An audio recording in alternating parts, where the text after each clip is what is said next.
എല്ലാവർക്കും നമസ്കാരം. പുതിയൊരു വീഡിയോയിലേക്ക് എല്ലാവരും സ്വാഗതം ചെയ്യുന്നു. ഞാൻ ഇത്ര പെട്ടെന്ന് തന്നെ അടുത്തൊരു വീഡിയോ ആയിട്ട് നിങ്ങളുടെ മുന്നിലേക്ക് വരാൻ കാരണം കുറച്ച് എമർജൻസി കാര്യങ്ങൾ ആയതുകൊണ്ട് തന്നെയാണ്. ഇത് എമർജൻസി കാര്യമായിട്ട് എനിക്ക് തോന്നി. അതായത് ഇതൊരു നിങ്ങളുമായിട്ട് ഷെയർ ചെയ്യേണ്ട ഒരു കാര്യം തന്നെയാണ്. അതുകൊണ്ട് തന്നെ ആർക്കെങ്കിലും ഒക്കെ ഇത് ഉപകാരപ്പെടുകയാണെന്നുണ്ടെങ്കിൽ ഒന്ന് ഷെയർ ചെയ്ത് കൊടുക്കുക. ഓക്കെ, ഞാനത് പറയാമെന്ന കാര്യം. ഇപ്പോൾ ഈ അടുത്ത ഇടയ്ക്കായിട്ട് കുറച്ച് ഏജൻസികൾ സെർബിയയിലേക്ക് വരാനായിട്ട് ഇ വിസ എന്ന് പറഞ്ഞിട്ടൊരു വിസ പ്രൊവൈഡ് ചെയ്യുന്നതായിട്ട് പറഞ്ഞു കേട്ടു. 2 മാസങ്ങൾക്ക് മുന്നെയാണ് ഫസ്റ്റ് ഇതിനെ പറ്റിയൊരു ഇൻഫർമേഷൻ കിട്ടിയത്. പക്ഷെ ഞാനത് അധികം കാര്യമാക്കി എടുത്തില്ല. കാരണം അത് ചിലപ്പോൾ ഒരു മാർക്കറ്റിംഗ് ടെക്നിക്ക് ആയിരിക്കും എന്ന് വിചാരിച്ചു. പക്ഷേ ഇതിപ്പോൾ വളരെ വ്യാപകമായിട്ട് ഈ വിസയുടെ ഒരു വിത്ത് പ്രൂഫ് പലർക്കായിട്ട് അവർ അതിൻ്റെ എന്താ പറയട്ടെ, ഇങ്ങനൊരു ഈ വിസ ഉണ്ട് എന്ന് പറഞ്ഞിട്ട് പലർക്കായിട്ട് അയച്ചു കൊടുത്തിട്ടുണ്ട്. അപ്പോൾ പലരും ഇപ്പോൾ കഴിഞ്ഞൊരു വീഡിയോ ഇട്ട് കഴിഞ്ഞപ്പോഴത്തേക്കും പേഴ്സണലി വീണ്ടും കോൺടാക്ട് ചെയ്യാൻ തുടങ്ങി. അവർക്ക് ഇതിനെ പറ്റിയിട്ട് ഡീറ്റെയിൽ അറിയണമെന്ന് പറഞ്ഞു. ആ സമയത്ത് വീണ്ടും ഇതിനെ പറ്റിയിട്ട് അന്വേഷിക്കുന്നത്. അപ്പോൾ ഞാൻ ആ വിസ ഒന്ന് ജസ്റ്റ് കാണിച്ചു തരാം. ഇപ്പോൾ ഇതിനകത്ത് ഒരു സൈഡിലേക്ക് ആ ഫോട്ടോ ഉണ്ട്. ആ ഫോട്ടോ ഞാൻ കാണിക്കുന്നില്ല, കാരണം ആ ഒരു ഈ വിസ എന്ന് പറയുന്ന ഒരു പാറ്റേൺ. അപ്പോൾ ഇതിനകത്ത് അവർ വ്യക്തമായിട്ട് കാണിച്ചിട്ടുണ്ട് notification four granting and E visa. Okay, പിന്നെ അതിനകത്ത് വിസ ആപ്ലിക്കേഷൻ ID, അതുപോലെ ഡേറ്റ് ഓഫ് ആപ്ലിക്കേഷൻ, പിന്നെ നെയിം, അതിൻ്റെ date of birth, passport number, visa validity 365 ദിവസം, പിന്നെ മൾട്ടിപ്പിൾ എൻട്രി, അതുപോലെ ഈ visa grand decision number. Okay, അത് കഴിഞ്ഞിട്ട് ഈ visa grand decision date. Okay, അത് കഴിഞ്ഞിട്ട് ഈ വിസയുടെ ID നമ്പർ, പിന്നെ ഉള്ളത് ഒരു വെരിഫിക്കേഷൻ കോഡ്. അതിനകത്ത് എന്നിട്ട് പറയുന്നുണ്ട്, please bring the notification with you and show transport company for E visa check. ഇത്രയും കാര്യങ്ങളാണ് ഇതിനകത്ത് പറഞ്ഞിട്ടുള്ളത്. സത്യത്തിൽ ഇതൊരു ഫേക്ക് വിസയാണ്.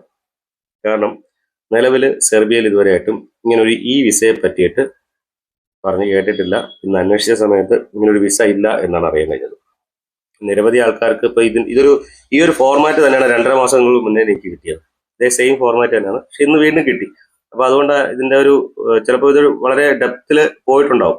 അവർ പറയുന്നത് ഈ പേപ്പർ വിസയ്ക്ക് വാലിഡിറ്റി ഉണ്ട്, 365 ദിവസം എൻട്രി വാലിഡിറ്റി. നിങ്ങൾക്ക് വർക്ക് ചെയ്യാം, അതിനുശേഷം നിങ്ങൾക്ക് അവിടെ നിന്ന് മറ്റു രാജ്യങ്ങളിൽ പോകണം. ഇപ്പോൾ ഇങ്ങനെയൊക്കെ അതിനകത്ത് അവരോട് പറഞ്ഞിട്ടുള്ളത്. 3-3.5 ലക്ഷം രൂപ വാങ്ങുന്നുണ്ട്. നോർമലി നമുക്ക് സർവീസ് ചാർജ് അത്യാവശ്യം വരുന്നുണ്ട്, അവിടേക്ക് പോകുന്നതിന് വേണ്ടിയിട്ട് കാശ് വാങ്ങുന്നുണ്ട്. സത്യത്തിൽ നിങ്ങളോട് പറയാനുള്ളത് ഇതൊരു ഫേക്ക് വിസയാണ്. ഇങ്ങനൊരു വിസ നിലവിൽ സെർബിയൻ ഗവൺമെന്റ് ഇഷ്യൂ ചെയ്യുന്നില്ല. സെർബിയ ഗവൺമെന്റ് ഇഷ്യൂ ചെയ്യുന്ന 2 ടൈപ്പ് വിസയാണ്. അതിനകത്തൊന്ന് C വിസയും അതുപോലെ D വിസയും. ഇത് രണ്ടും തന്നെ സ്റ്റിക്കർ വിസകളാണ്. ഇപ്പോൾ സ്റ്റിക്കർ വിസ എന്ന് പറയുമ്പോഴത്തേക്കും കാണിച്ചു തരാം. ഇതുപോലത്തെ സ്റ്റിക്കർ വിസയാണ്. അതിനകത്ത് നിങ്ങളുടെ ഫോട്ടോ ഉണ്ടാവും. ഇതുപോലത്തെ സ്റ്റിക്കർ വിസയാണ് നമുക്കിവിടെ നാട്ടിൽ നിന്ന് സ്റ്റാമ്പ് ചെയ്ത് കിട്ടുന്നത്. അത് ന്യൂഡൽഹി എംബസിയിൽ തന്നെ പാസ്പോർട്ട് പോയി സ്റ്റാമ്പ് ചെയ്ത് വരണം. ഓക്കെ, അതല്ലാതെ ഒരു ഓൺലൈനിൽ അപേക്ഷ കൊടുത്തതിന്റെ പേരിൽ നമുക്ക് ഇങ്ങനെ ഒരു വിസ കിട്ടത്തില്ല.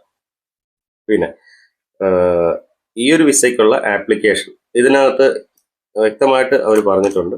ഇതൊരു D വിസയാണ്, മൾട്ടിപ്പിൾ എൻട്രി തന്നെയാണ്. 180 ഡേയ്സ് 180 ദിവസമാണ് നമുക്ക് D വിസയുടെ വാലിഡിറ്റി. ഈ 180 ദിവസം നമുക്ക് അവിടെ എത്തിക്കഴിഞ്ഞാൽ, സെർബിയയിൽ എത്തിക്കഴിഞ്ഞാൽ, D വിസ കിട്ടിക്കഴിഞ്ഞാൽ നമുക്ക് ടെമ്പററി പെർമിറ്റിന് TRCക്ക് കമ്പനിയിൽ നിന്ന് അപേക്ഷ കൊടുക്കും. ഇത് ഏകദേശം ഒരു 3 മാസമൊക്കെ ആകുമ്പോഴത്തേക്കും, അല്ലെങ്കിൽ ചില കമ്പനികൾ നമ്മൾ ചെല്ലുന്ന സമയത്ത് തന്നെ ഈ TRCക്ക് വേണ്ടിയിട്ട് ആപ്ലിക്കേഷൻ കൊടുക്കും. അങ്ങനെ നമുക്ക് TRC കിട്ടും. അപ്പൊ അതിനെ പറ്റിയിട്ട് ഞാനൊരു വീഡിയോ ചെയ്യുന്നുണ്ട് കേട്ടോ, വ്യക്തമായിട്ടൊരു വീഡിയോ ചെയ്യുന്നുണ്ട്. ഇപ്പൊ ഇതൊന്നും പറയാനല്ല, ഞാൻ ജസ്റ്റ് ഈ വിസയെ പറ്റിയിട്ടുള്ള ഇൻഫർമേഷൻ നിങ്ങൾക്ക് പാസ് ചെയ്യണം.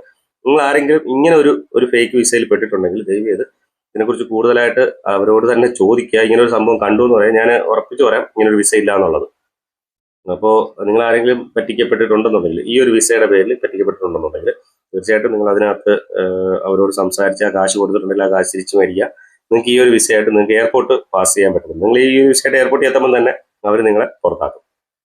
കാരണം ഇതൊരു അലൗഡ് ആയിട്ടുള്ള വിസയല്ല, വാലിഡ് ആയിട്ടുള്ള വിസയല്ല. ഓക്കെ, എനിക്ക് സത്യത്തിൽ ഒട്ടും വയ്യ നിങ്ങളോട് ഈ ഒരു ഇൻഫർമേഷൻ പാസ് ചെയ്യണമെന്നുള്ള ഒറ്റ ഇതിലാണ് ഞാൻ ഈ വീഡിയോ എടുക്കുന്നത്. ആ ഒരു രീതിയിൽ മാത്രമേ ഞാൻ കാണുക. വരുന്ന വീഡിയോയിൽ ഞാൻ ഇതിനെ പറ്റിയിട്ടുള്ള കൂടുതൽ ഡീറ്റെയിൽസ് ഞാൻ പറഞ്ഞുതരാം. ഓക്കെ, അപ്പോൾ എല്ലാവർക്കും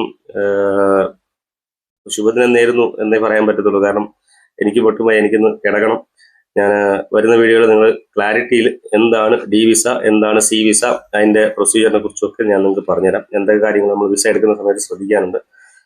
ഓക്കെ, അപ്പോൾ വരുന്നൊരു വീഡിയോ നമുക്ക് വീണ്ടും കാണാം. എല്ലാവർക്കും ബൈ.